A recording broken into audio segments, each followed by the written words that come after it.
السلام علیکم دوستو، عنوان حضرت محمد صلی اللہ علیہ وسلم کی نماز جنازہ کس صحابی نے پڑھائی تھی اور آپ صلی اللہ علیہ وسلم کو کس صحابی غسل دیا تھا؟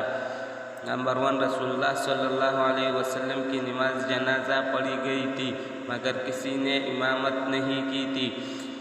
اس لیے کہ آپ کی نماز جنازہ جماعت کے ساتھ نہیں ہوئی تھی